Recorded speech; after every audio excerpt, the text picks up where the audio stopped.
Hello and thanks for joining me. Today I'm delighted to be taking a look at a wine from the Gaja family, and this is Vistamare 2020 from their Car Marcanda property, which is in Bulgari.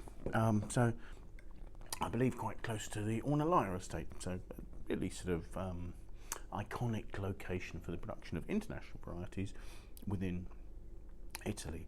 And I suppose the Gaja family are sort of something of a dynasty. They're the head of the family, their father, Angelo, took over a small Barbaresco producer from his father and turned it into one of the most exciting, the most sought after producers in Italy. You know, particularly his wines, Sorì San Lorenzo, Costa Russi and Sorì Tildìn, single-vineyard Barbarescos being some of the most sought after wines in the entire of Italy.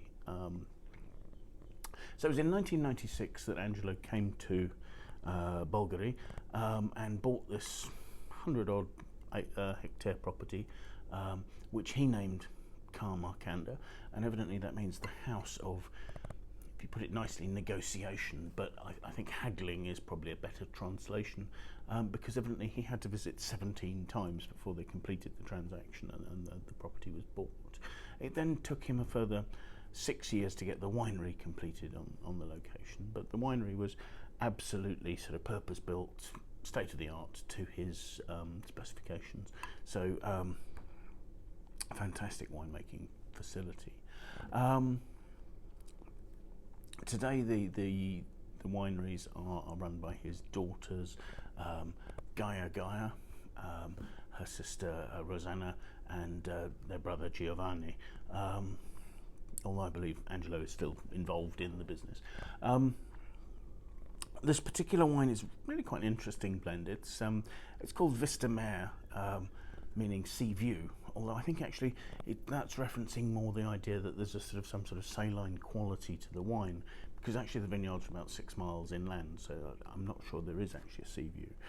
The label of this evidently as well also relates to a view, the idea that the road running up to the winery sort of to a vanishing point, and that you've got cypress trees on either side and the sky above is what the diamond shapes are supposed to represent there anyway. So Vistamare, sea view, it's an interesting blend of an international variety, Viognier, which makes up about 40% of the blend, with 2 Italian varieties, Vermentino, which makes up another 40%, and Fiano, which is the balance, the extra 20%. The wines are hand-picked, gently pressed, carefully sorted. I mean, meticulously, the wine's made meticulously.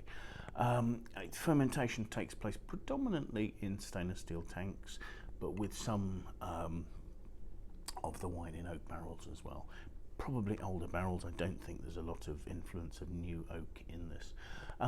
The wines are described as being minimally handled, so I'm assuming that probably means that where possible indigenous yeasts start the fermentation, but I'm not completely sure about that. So let's have a look at the wine, shall we?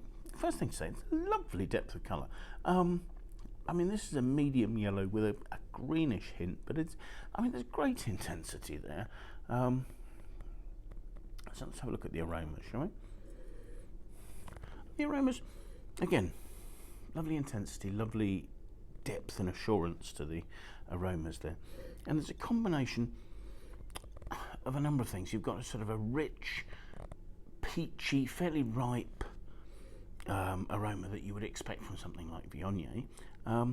But there are also sort of more green notes, sort of keeping that in check, stopping it from being too luscious and opulent.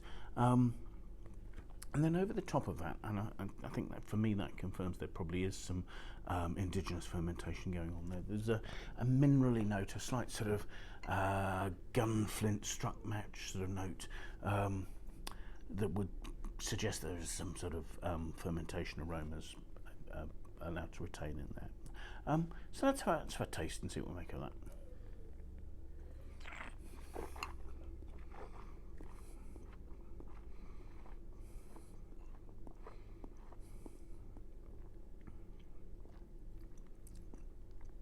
The wine is rich, medium to full-bodied.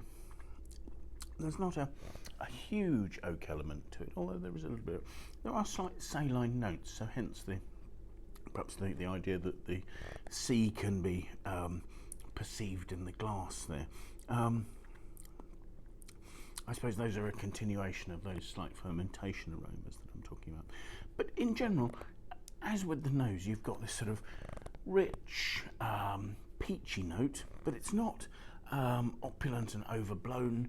It's got a lovely freshness thanks to the acidity that's contributed by the Vermentino and the Fiano, and there's this sort of slightly green structural edge that's stopping it from being too juicy and stopping it from getting flabby, which means that the flavours are lasting for a long time. There's a lovely sort of mineral crispness that almost becomes a little bit more lemony towards the finish and lasts very well.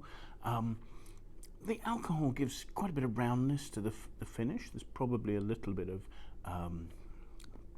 Lees aging as well, rounding out the mid-palate. This is a medium-bodied white with quite a nice sort of dry, fruity aspect that for a lunchtime wine, it's not massively high in alcohol. It's 13.5%.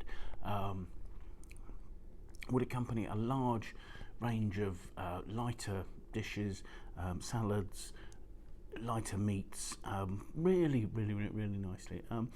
It's a very attractive wine. It's got a lovely intensity and assurance and a balance and a harmony to it that make it very attractive.